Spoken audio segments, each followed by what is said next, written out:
The River Murray has played a vital part in our social and economic development.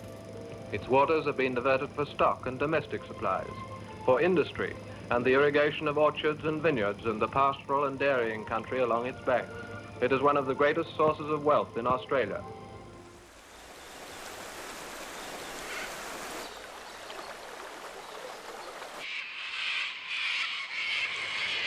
With the Murray-Darling Basin Plan, I wanted to understand what was driving it. I'd already collected a lot of information over a couple of years, but then I embarked on a journey to really spend 3 solid months in addition to the information I already had.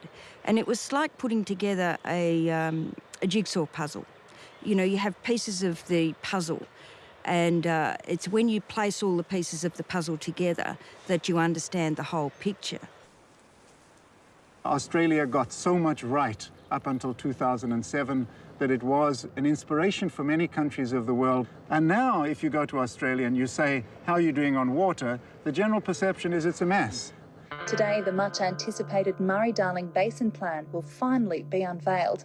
This plan will condemn the lower end of the Murray to acid a slow sulphate soils, increasing salinity. Riverina stand to see my communities devastated. South Australia's being punished. Lose more than a third of their water Darling has satisfied almost no one. Anger still burns. In recent years, the Murray River has been presented to the Australian public as a river in crisis, requiring major changes to how its waters should be managed.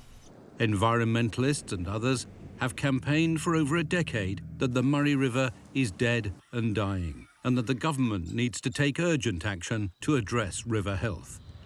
Looking at the campaigns that most of Australians have been subject to, you know, that the Murray River's dead and dying. The problems of the Coorong are a result from over-extraction in upstream states. We've had the disastrous consequences of the lower lakes and acid sulphate soils in the peak of the drought. But what's important is to go back and look at why these things have occurred and how factual the information is or isn't. On the 7th of January 1830, Captain Sturt wrote in his journal, "We embarked on the bosom of the Murrumbidgee, whether ever to return being a point of the greatest uncertainty. We were hurried into a broad and noble river." If Captain Charles Sturt were to sail down the Murrumbidgee or Murray rivers today, they would be very different to the rivers he found in the 1830s. Australia is the land of extremes, so we have droughts and flooding rains, and then we have these periods in between. And what our earlier generations did was they sought to flatten out the extremes of having lots of water to having when we had no water. The River Murray, like most rivers in arid areas in rich countries, is irredeemably changed. You've got huge amounts of storage, you've got a flow regime that has been dramatically changed because basically people couldn't live with it in its natural form. And this has brought tremendous benefits. And so they built the major storage dams up in the mountains to flatten out those extremes and give our communities and Australia a benefit of having a regulated water supply. Professor John Briscoe was one of 4 international water experts invited by the Murray-Darling Basin Authority to participate in a high-level external review of the initial draft basin plan. Australia can be put on a pedestal in the sense of managing a really, really brutal drought. It was able to do it with less economic disruption than any other country in the world could do it. At the peak of the drought, politicians were getting a lot of pressure put on in relation to the end of system problems, particularly around the lower lakes. And so you had the Murray not running into the sea, you had wetlands drying up, and one of the indicators of this is bird life. You see a very marked drop in the 2000-2008 drought of birds there. And so if you take that perspective, of course, you see the gum trees drying up, you see acidification in the lakes. This is very, very bad news. And so there was a really fundamental question that Australia had to ask was, so is this just a part of the natural cycle? Will it be restored once it rains again? Or are we doing something fundamentally wrong? Up until the 1950s, many basin rivers, including the Murray, were reduced to a series of salty pools during each of the droughts. and then towns were submerged during floods. This graph shows the history of drought and floods affecting the Murray-Darling Basin over the last 100 years. Of course, 2008 it started to rain and it's hardly stopped raining since. And so we see an incredible resurgence in the biodiversity which looked to all intents and purposes to be terminally damaged. But it's very unlikely that it's terminally damaged because that's the environment in which these creatures evolved, was of this very high variability. Well, the Murray-Darling Basin has been through significant water reforms over the years, and a lot of people perhaps are most familiar with, say, the Murray cap-on extractions in 1997. Then we had the Living Murray in 2002, and then we had the National Water Initiative in 2004. And those water sharing plans were put in place in 2004. They had significant provisions for the environment, protections for the environment. Because of drought, those brand new provisions in environmental protection mechanisms haven't even been tested for failings. And yet the government now is introducing a whole lot more reforms. In 2007, the New Water Act was passed. And this New Water Act, Malcolm Turnbull, who was the author of the New Water Act, has been quite explicit. He saw it as a rectification of an error by the writers of the Constitution of Australia. He saw it as an error in the sense that states should never have had power. It should have always have been a federal issue to manage water policy. Now, this is highly contentious. In my view, the 2007 Water Act was an abomination. It was an attempt at a shortcut at something that can't be shortcutted. It was an attempt to impose a unilateral criterion, which was environmental sustainability, whatever that is, over everything else, and you can't do that. And the shortcut has turned out, I think, to be a tremendous diversion. Switch greasy for gourmet. He's got the easy tricks to making fast food healthy in minutes. Nimble, smart little loans you can... Basin covers a large area of eastern Australia, which contains a complex system of waterways, including, in the south, the Murray, Murrumbidgee and Goulburn rivers, and the Darling River system in the north.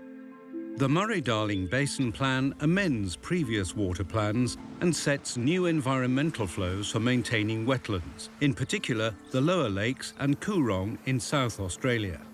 Lake Hume here at 3,000 gigalitres is about the amount of environmental water that is to be taken under the proposed Murray-Darling Basin Plan. The Premier led the charge, insisting the proposed 2,750 gigalitre inflow, 50 gigalitres will be returned to the entire system from 4,000 to less than 3,000 gigalitres a year. The fact that the 2007 Water Act states that there has to be a number, we believe is the wrong approach. We believe that there needs to be flexibility in the plan in the future, and that this plan needs to be a living document. And everybody's on the number. Is the number 3,200? Is it 4,000? Is it 2,700?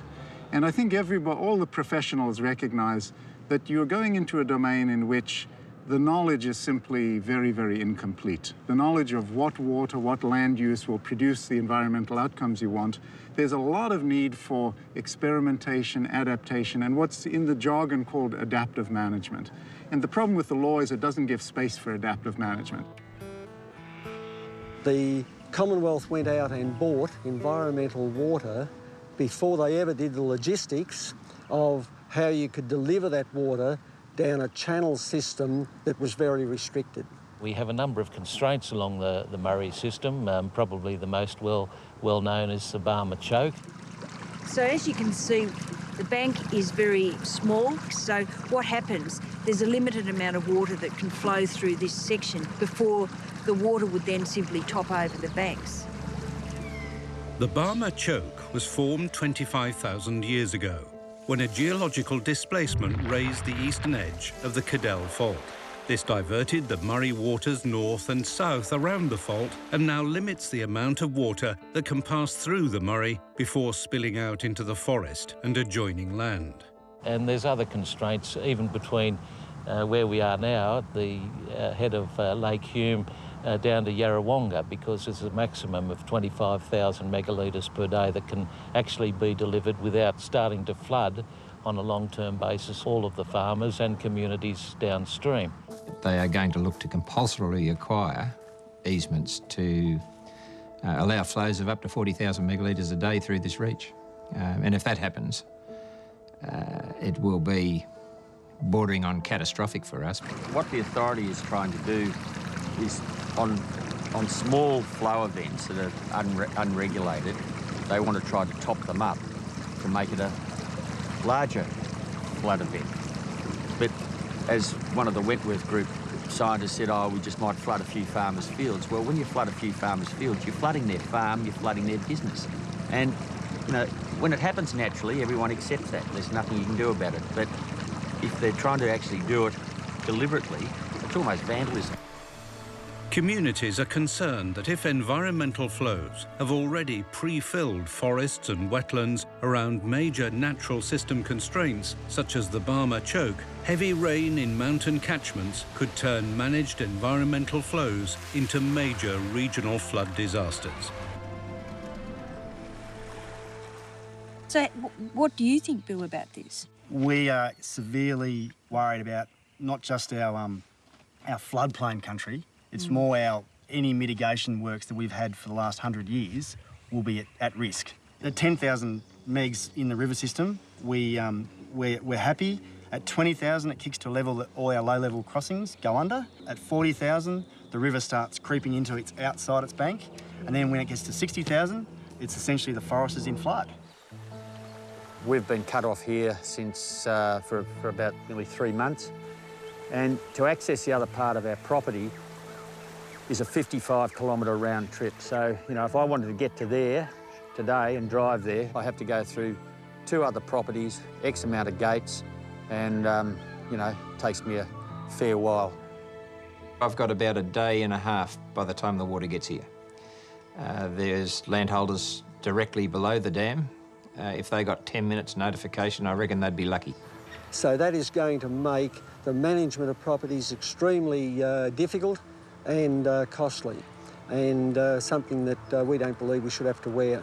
There are properties along this stretch of the river that landholders haven't got any high land attached to it.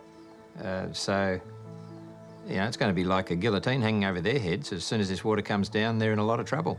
We're not going to be taken for a ride and held to ransom, that we will go for compensation, and we will want real compensation, not just token compensation, and we will fight all the way to ensure that our members achieve a just outcome. A natural flood's one thing, but to have environmental flows put on you with, you know, no sort of warnings or anything, it makes it pretty hard. We don't know how much water they're going to put through here. We don't know when it's going to come, how long it's going to last for, what level it's going to come through, what flow levels it's going to be, and what frequency. So we're just totally in the dark. And when we ask the questions, we don't get answers. It's as simple as that. Whatever policy you put in place, it's not an environmental policy, it's not a water policy, it's a policy of such profound public importance because it's about people. And until such time as you connect people to water and environmental issues, you will always come out with an imbalanced plan. One thing that we definitely do need before any agreement is made on the Basin Plan is a simple water delivery plan. How can the water that they are proposing be delivered from A to B? It's not going to work that the farmers and everybody else is simply going to say, oh, OK, we'll do that and we'll see what we can do afterwards. This is their livelihood. This is an incredibly important part of the Australian economy. And the idea that you could do it with the environment as the first and primary, and then the others as secondary, was a political illusion. And so it turned out. And that's why 5 years later, we still don't have anything close to a solution to this. 13 months on, nothing has changed. Warning proposed cuts to their water allocation in today's updated plan will destroy parts of Australia's food bowl. Massive job losses, and say food prices will go up as a result. The effects of botching this goes home to every shopping trolley in our nation.